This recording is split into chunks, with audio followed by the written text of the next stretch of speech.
नमस्कार इंडिया, स्वागत है आपका प्राइम न्यूज में। मैं हूं आपके साथ अनूप आकाश वर्मा। हाजिर हूं अखबारों की ताजा तरीन खबरों के साथ और खबरों के आज के सफर में मेरे हमसफर हैं युवा पत्रकार निहाल सिंह। बहुत बहुत स्वागत है निहाल आपका।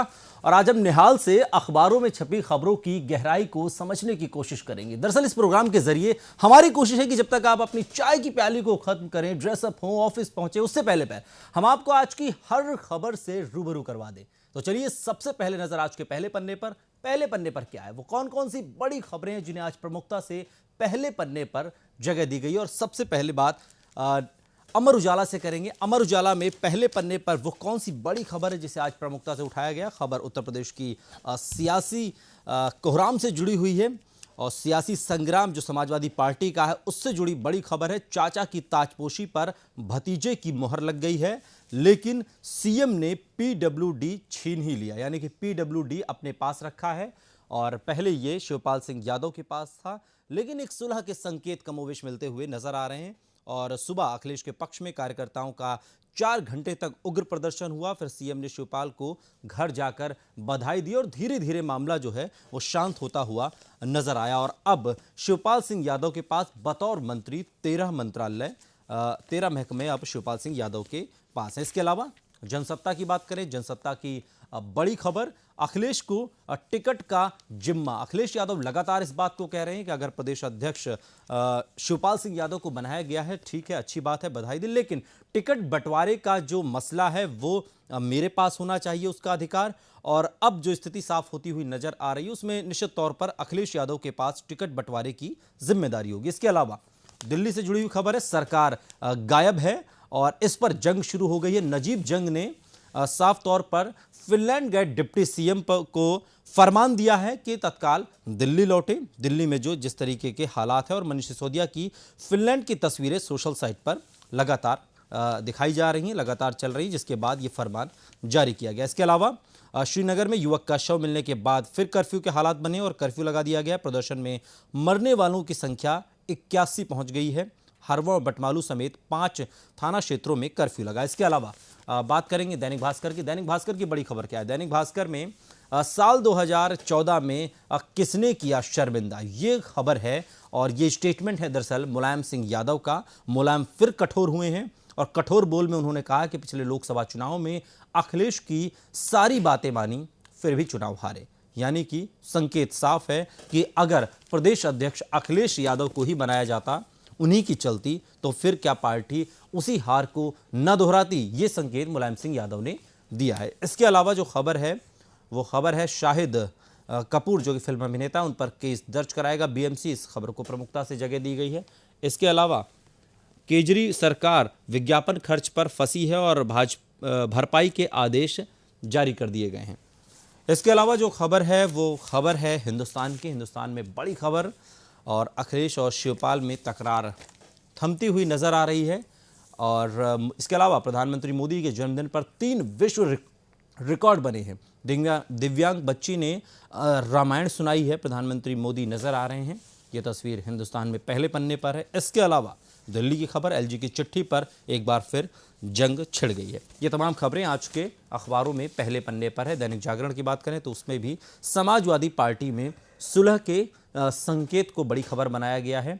और दिलीप अवस्थी जो कि न्यूज़ पॉइंट में लिखते हैं कि पार्टी किसकी, चाचा या भतीजा की, ये एक चिंतन, ये एक बड़ी खबर आज के अखबारों में नजर आ रही है। निहाल हमारे साथ बने हुए हैं, आप युवा पत्रकार हैं। निहाल, क्या लगता है कि जिस तरीके से उत्तर प्रदेश की राजनीति में या कहें कि समाजवादी पार्टी की राजनीति में जो चाचा बनाम भतीजे की जंग शुरू हो गई है, माना यह जा रहा है कि सब कुछ सुलह हो गई है, सुलह के संकेत साफ नजर आ रहे हैं, लेकिन क्या लगता है कि इसकी स्क्रिप्ट पहले ही लिखी जा चुकी थी? क्योंकि निशाने पर जिस तरीके से सीधे तौर पर रामगोपाल यादव हों चाहे अखिलेश यादव, उनके निशाने पर अमर सिंह हैं।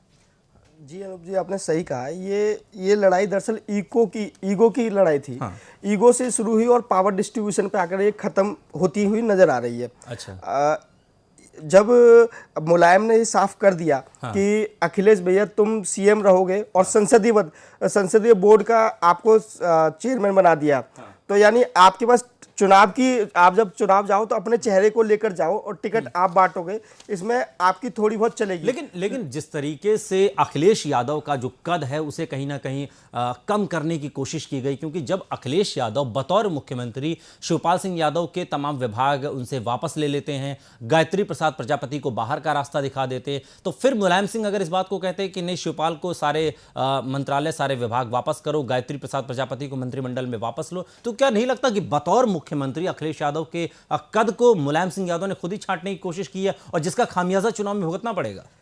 अनूप जी, मुलायम खुद ये जानते हैं कि अखिलेश की क्या हैसियत है। अच्छा। वो पार्टी में, क्योंकि शिवपाल यादव का पार्टी में संगठन पर काफी दबदबा है। अगर वो इस समय शिवपाल यादव को नजरअंदाज करते तो उसका खामियाजा आने वाले विधानसभा चुनाव में तो पार्टी को भुगतना पड़ता है। अच्छा। इसलिए मुलायम सिंह ने अखिलेश को जिम्मेदारी रखी, अखिलेश का भी अनादर नहीं किया और शिवपाल को पूरी ताकत के साथ, क्योंकि संगठन में उनकी पकड़ है, तो पूरी ताकत के साथ उनकी वापसी की गई। इसलिए जो पूरे 9 विभाग से 9 से 13 कर दिया। हालांकि लेकिन जो गुटबाजी है वो तो खुलकर सामने आ गई, क्योंकि जो घर की जो कलह थी वो तो खुलकर सड़क पर एक संग्राम में बदलती हुई नजर आई। कल लखनऊ में जो स्थिति बनी शिवपाल सिंह यादव के घर पर या सपा कार्यालय के बाहर, एक तरफ शिवपाल सिंह यादव के समर्थक हंगामा कर रहे हैं, दूसरी तरफ अखिलेश यादव के समर्थक हंगामा कर रहे हैं। कई जगह झड़प की भी खबर आई कि दोनों नेताओं के समर्थक आपस में उनकी झड़प हुई है। तो आखिर संकेत क्या निकलकर सामने आया, समझा क्या जाए, मजमून क्या निकाला जाए कि क्या वाकई कि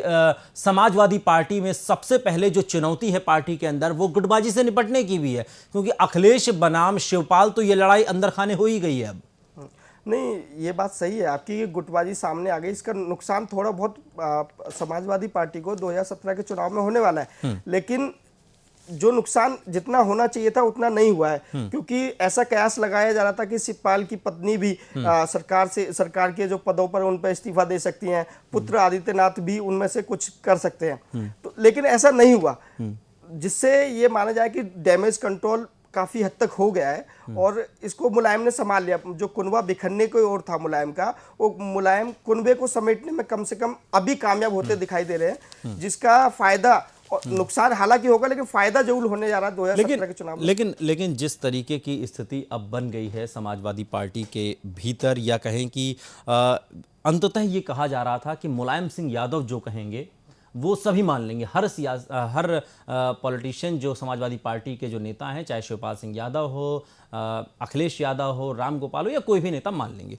लेकिन अब वो चीज़ें मानती हुई नज़र भी आ रही हैं। लेकिन जो छवि की बात की जा रही थी, अक्सर ये कहा जा रहा था कि नहीं, जो 4.5 मुख्यमंत्री की बात कही जाती है अखिलेश यादव को लेकर, उस छवि को अखिलेश यादव तोड़ना चाहते हैं और इसलिए वो एक मजबूत तरीके से सामने आ रहे हैं।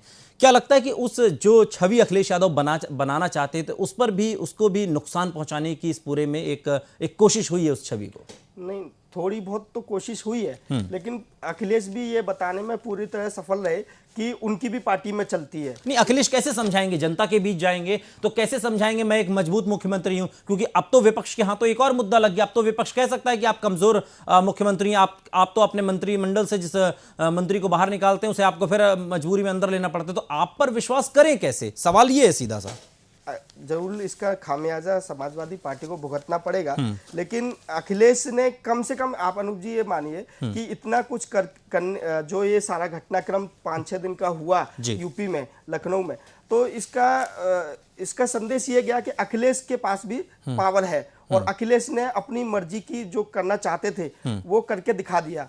चाहे वो शिवपाल यादव को मंत्री पद से एकदम से हटा देना हो, और हाँ, लेकिन वो एक फौरी तौर का गुस्सा था, लेकिन जिसको बाद में उन्हें सुलझाना भी पड़ा। नेताजी ने कहा तो फिर बात माननी भी पड़ी और शिवपाल सिंह यादव को अंदर लेना भी पड़ा, और न सिर्फ शिवपाल सिंह यादव बल्कि गायत्री प्रसाद प्रजापति को भी। हालांकि मुलायम सिंह यादव ने इन तमाम जो सियासी कोहराम था उस पर एक सुलह बनाने की कोशिश की, हालात को संतुलित करने की कोशिश की, लेकिन हालात फिलहाल जितने संतुलित नज़र आ रहे हैं, तस्वीर दरअसल ऐसी है नहीं। इसके पीछे की हकीकत क्या है और इसका खामियाजा पार्टी को कितना भुगतना पड़ेगा, इसके लिए तो चुनाव का इंतजार करना होगा। बहरहाल रुक करेंगे अगली खबर का। खबर दिल्ली की राजनीति से जुड़ी हुई है और खबर यह है कि लगातार दिल्ली सरकार और एलजी के बीच में जो एक जंग छिड़ी हुई है वो जंग एक बार फिर सामने आ गई है। फिनलैंड के दौरे पर मनीष सिसोदिया डिप्टी सीएम गए, लेकिन इस बात से नाराज एलजी ने उन्हें फौरन वापस आने का फरमान सुना दिया है। और जिस तरीके से डेंगू और चिकनगुनिया को लेकर दिल्ली लड़ रही है, उसके बीच एलजी की ये चिट्ठी एक नई जंग को छेड़ती हुई नजर आ रही है। निहाल, आप दिल्ली सरकार को बहुत करीब से आप समझते हैं, आप काम करते हैं दिल्ली सरकार के बीच में। क्या लगता है कि जो दिल्ली सरकार और उपराज्यपाल की जो जंग है, उस जंग का इस तरह यहाँ तक आ पहुँचा है कि अगर कोई दौरा है किसी मंत्री का या डिप्टी सीएम जिस तरीके से फिनलैंड के दौरे पर गए थे, तो उपराज्यपाल चिट्ठी लिखकर उन्हें तत्काल बुलाना, क्या ये एक सामान्य घटना इसे माना जाए? सामान्य घटना मान भी सकते हैं, क्योंकि उपराज्यपाल ने जो तर्क अपने सिसोदिया को अपने फैक्स में बताए हैं, उन्होंने कहा है कि सीएम चूंकि ऑपरेशन के लिए बेंगलुरु गए हुए हैं और वो आपको अपना काम देकर गए हैं, और लेकिन आप फिनलैंड गए हैं और आप अपना काम किसी को देकर नहीं गए, जिससे फैसले डेंगू इस समय महामारी के रूप में फैल चुका है और सरकार ने भी मान लिया कि सबसे खतरनाक बीमारी है। तो एलजी, चूंकि अभी हाईकोर्ट के फैसले के बाद सब ये माना जा रहा है कि एलजी सुप्रीमो हो गए, तो एलजी ने अपना एक कदम आगे आते हुए थोड़ा सा व्यावहारिक बढ़ा जाए। स्वास्थ्य मंत्री तो दिल्ली में ही हैं, फिर अगर ये भी आम जनमानस में कहा जा रहा है कि अगर डिप्टी सीएम आ भी गए तो डिप्टी सीएम खुद के तो नहीं इलाज करने लगेंगे। हालांकि डिप्टी सीएम जो जनसत्ता कहता है, जनसत्ता के अनुसार तय समय पर ही फिनलैंड से लौटेंगे डिप्टी सीएम। तो इस दौरे को लेकर जो चिट्ठी लिखी गई है एलजी की तरफ से, क्या इसके पीछे कोई सियासत की गंध क्यों ना महसूस की जाए, क्यों ना महसूस किया जाए कि जो आरोप अरविंद केजरीवाल लगातार केंद्र की मोदी सरकार पर लगाते रहे हैं, गृह मंत्रालय पर लगाते रहे, एलजी के बहाने उन्हें परेशान करने का आरोप लगाते रहे, ये भी उसी कड़ी में एक हिस्सा है? हाँ, अब एलजी को दिखाना था कि मैं हूं भैया, तो इसलिए उन्होंने ऐसा किया। ये बात जग जाहिर है कि संबंध दिल्ली सरकार और उपराज्यपाल के सही नहीं है, और एलजी ने ये करके, एलजी और उसकी केजरीवाल की जंग संबंध के आधार पर बहुत खराब चल रही है। बिल्कुल, और इसका खामियाजा दिल्ली की जनता को भुगतना पड़ रहा है। दिल्ली के दोनों की राजनीति के बिल्कुल दोनों सियासत कर रहे हैं, उसका खामियाजा भुगतना पड़ रहा है। एक और खबर है, खबर वो भी दिल्ली की राजनीति से जुड़ी हुई है, और खबर यह है कि जो एडवर्टाइजमेंट होते हैं, जो विज्ञापन होते हैं, वो जो दिल्ली सरकार ने दिल्ली से बाहर विज्ञापन दिए थे, अब उसकी भरपाई की जाएगी और भरपाई के आदेश जारी कर दिए गए। मुश्किल बढ़ गई आम आदमी पार्टी की? बिल्कुल मुश्किल तो है ही है ये, लेकिन एक नई जंग भी है। अच्छा, क्योंकि आम आदमी पार्टी ने जिस तरीके से इस मुद्दे को लेकर उस कमेटी पर ही सवाल उठा दिए हैं। आम आदमी पार्टी ने कहा है चूंकि उसमें भाजपा समर्थित तथा कथित भाजपा समर्थित लोग हैं, तो इस कमेटी की बात को नहीं मानते। आम आदमी पार्टी, लेकिन इसमें इतना आश्चर्य क्या है कि ऐसा तो नहीं है कि पहली बार कोई सरकार दिल्ली के या दूसरे जहां उसकी सरकार है उससे बाहर विज्ञापन दे रही है। ऐसी तमाम सरकारें हैं, यहाँ पर उत्तर प्रदेश सरकार के भी विज्ञापन लगते हैं, छत्तीसगढ़ सरकार के भी यहाँ दिल्ली में विज्ञापन लगते हैं। तो जब आपत्ति वहां से नहीं तो आपत्ति यहाँ से, क्या इसमें सियासत है? इसमें भी हर एक मोड़ पर राजनीति नजर आती है। अनुज जी, थोड़ा सा इसमें विज्ञापन का वो वाला पॉइंट समझना होगा। इसमें वो विज्ञापन नहीं है जो दूसरे राज्यों में बतौर सरकार के कामकाज को दिखाने के लिए किए गए। अच्छा। इसमें वैसे विज्ञापन भी शामिल है जो मतलब जिनका कमेटी ने समझा ये उचित ही नहीं थे। अच्छा। क्योंकि वो परेशान करते रहे, हम काम करते रहे, ऐसे कुछ विज्ञापन जिसमें कमेटी ने माना है कि ये विज्ञापन जो है पार्टी अपनी छवि के लिए कर रही है, अपनी छवि बनाने के लिए कर रही है। इसलिए कमेटी ने ये आदेश दिया कि आप पैसे वापस करो। बिल्कुल, जिसका रिजल्ट आने वाले समय में हमको कहीं ना कहीं जो मुश्किलें हैं वो आम आदमी पार्टी की बढ़ती हुई नजर आ रही है। हालांकि इन विज्ञापनों की जरूरत वाकई नहीं थी कि जो अपना प्रचार करने के लिए पार्टी ने अरविंद केजरीवाल के बहाने चस्पा किए पूरी राजधानी में, और न सिर्फ राजधानी दिल्ली में बल्कि दिल्ली से बाहर भी।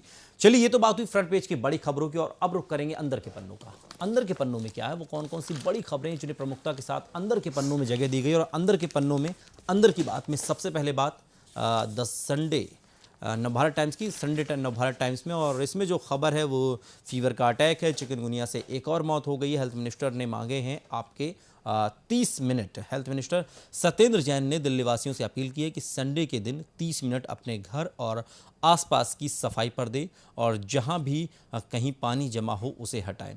ये अच्छी बात है, ये एक मैसेज दिया है दिल्ली के स्वास्थ्य मंत्री ने। और बेहद चिंताजनक बात यह है कि जो आंकड़े हैं वो लगातार बढ़ते जा रहे हैं। इवन 5 साल में पहली बार मलेरिया से दिल्ली में मौत हुई। चिकनगुनिया जिसके लिए साल 2006 में अलर्ट कर दिया गया था, और अब आके उससे भी मौतों के आंकड़े बढ़ते जा रहे हैं। डेंगू की हालात भी दिल्ली में ऐसे ही हैं। क्या लगता है इसमें भी एक जंग है, एमसीडी बनाम दिल्ली सरकार भी आपस में कहीं ना कहीं टकराव की स्थिति में है, और शायद इसलिए भी चाहे वो जो तमाम जो प्राथमिक स्तर पर जो काम होने चाहिए, चाहे वो साफ सफाई से जुड़ा हुआ है, फॉगिंग से जुड़ा हुआ है जिससे कि मच्छर ना आए, क्या उस पर भी एक विरोधाभास है दोनों में, एमसीडी और दिल्ली सरकार लड़ रही हैं आपस में? देखिए, सत्येंद्र जैन का ये कहना कि आप सफाई करें, इसका सीधा संदेश है वो एमसीडी को पर बिल्कुल निशाना साध रहे हैं, और वो बताना चाहते हैं सीधे रूप से, क्योंकि आरोप इस समय लगाएंगे सीधे रूप से तो वो थोड़ा नुकसानदायक रहेगा, इसलिए वो इनडायरेक्ट रूप से वो आरोप लगा रहे हैं। और उन्होंने कहा है कि भैया संडे है तो आप घर में सफाई करें, अपने आसपास सफाई करें, और ये वो बात बोलेंगे कि एमसीडी ने नहीं किया इसलिए आपको सफाई करनी पड़ रही है। इसमें जंग है, और क्योंकि फॉगिंग देर से शुरू हुई दिल्ली में, जिसका खामियाजा लोगों को चिकनगुनिया और डेंगू से भुगतना पड़ रहा है, और इसलिए आंकड़े बढ़ते जा रहे हैं। अगर समय से फॉगिंग हुई होती तो शायद ये रिजल्ट, ये स्थिति कमोबेश ना आती। लेकिन एक खबर और है, फौरी तौर पर इस खबर की चर्चा, उसके बाद संपादकीय पन्नों की तरफ रुख, और खबर ये है कि आम आदमी पार्टी की एक और विधायक मुश्किल में घिर गई हैं, और वो उस विधायक हैं सरिता सिंह। इन पर ठगी का आरोप लगा है। निहाल, आम आदमी पार्टी को भी आप बारीक से समझ रहे हैं जब से आम आदमी पार्टी दिल्ली में सक्रिय है, क्या लगता है कि आम आदमी पार्टी के विधायकों पर वाकई कोई ऐसा नक्षत्र है जिसमें लगातार उनके विधायक फंसते ही जा रहे हैं? ये कड़ी लगातार बढ़ती जा रही है, कहाँ से शुरू करें समझ ही नहीं आता। अमानतुल्लाह खान के बाद अब सरिता सिंह पर ठगी का आरोप है। बिल्कुल सही कह रहे हैं। और आम आदमी पार्टी कहती है, अरविंद केजरीवाल तो लगातार कहते हैं कि हमारे विधायकों को फंसाया जा रहा है, तब जबकि कई विधायकों के तो सीधे सीधे साक्ष्य सामने आए। संदीप कुमार की तो सीडी सामने आई, और अमानतुल्लाह खान पर जो आरोप लगा है वो भी साफ साफ नजर आ रहा है, और सरिता सिंह को लेकर भी वो दस्तावेज नजर आ रहे हैं जिस पर ठगी के आरोप जिस तरीके से लगे। ये जो आरोप लगा है खुद ही ये वॉलंटियर रहे हैं, अल्पसंख्यक विंग के अध्यक्ष रहे हैं। अच्छा, तो इसमें आम आदमी पार्टी को विपक्ष के गुस्से का सामना करना पड़ेगा।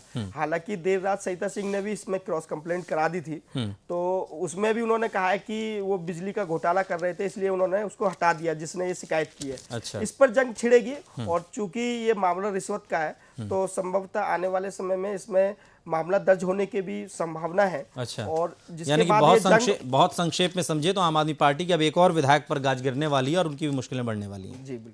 चलिए, ये तो बात हुई फ्रंट पेज की बड़ी खबरों की, अंदर के पन्नों की, और अब फौरी तौर पर रुख करेंगे संपादकीय पन्नों की तरफ। संपादक की कलम से आज किस खबर को कितनी प्रमुखता के साथ जगह दी गई, और संपादक की कलम से में सबसे पहले बात दैनिक जागरण से। दैनिक जागरण में संपादकीय पृष्ठ पर किस खबर की चर्चा है, और वो खबर है जानी पहचानी चुनौती, यानी कि सुप्रीम कोर्ट के मुख्य न्यायाधीश टीएस ठाकुर ने जिस तरह अरसे से लंबित पड़े मामलों के निपटारे को ज़्यादा बड़ी चुनौती बताया, उससे कोई इनकार नहीं कर सकता, और ये एक बड़ी चुनौती है जिसको दैनिक जागरण ने जगह दी। इसके अलावा उथल पुथल के बाद समाजवादी पार्टी, संजय गुप्त का लेख है, लिखते हैं आंतरिक कलह के चलते समाजवादी पार्टी के लिए आगे की राह कठिन होती हुई नजर आ रही है। इसके अलावा क्षमा शर्मा का लेख है, दोहरी सोच का नमूना, महिलाओं के हितों की वकालत करने वाले संगठनों की 3 तलाक के मसले पर खामोशी पर हैरत जता रही है क्षमा शर्मा, और ये दैनिक जागरण में आज आप पढ़ सकते हैं। इसके अलावा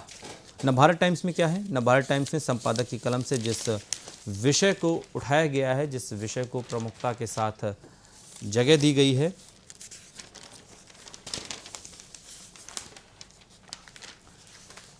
भारत टाइम्स में संपादक की कलम से लेकिन स्पेशल स्टोरी है आज इसमें, और स्पेशल स्टोरी क्या है कि घर का स्कूल है, कूल, और ये तमाम स्टोरी है कि मालविका ने छू लिया कैसे आसमान, गुड़गांव से गांव तक का ये सफ़र है, और इसके अलावा लिया ने थामा पैशन का दामन, ये पूरी एक स्पेशल कवरेज है। इसके अलावा टेनिस टनाटन किस उम्र में करे शुरुआत, उस पर एक पूरा अच्छा आज नवभारत टाइम्स में एक अच्छा लेख आज इस पर पूरा एक स्पेशल स्टोरी की है। इसके अलावा हिंदुस्तान की बात करें, हिंदुस्तान में संपादकीय पृष्ठ पर संपादक की कलम से किस विषय को कितनी प्रमुखता के साथ उठाया गया है, और वो विषय है शशि शेखर का लेख है, परिवार, सरकार और सामंजस्य। समाजवादी पार्टी पर ये आधारित है, और समाजवादी पार्टी में जो सियासी उठापटक मची है, जो कोहराम मचा है, उस पर आधारित लेख शशि शेखर का। और संपादकीय में वो लिखते हैं कि बचपन में पढ़ी हुई कथाएं याद हैं आपको, कहानी के उतार चढ़ाव, पात्रों की उठापटक और परिस्थितियों की कशमकश हमको उत्तेजना से भर देती है। उत्तर प्रदेश के सियासी तमाशे ने समाजवादी सरकार के कामकाज और वोट बैंक की अपेक्षाओं को धक्का पहुंचाया है। इसके अलावा जनसत्ता में क्या है? जनसत्ता में आज बहुत कुछ है।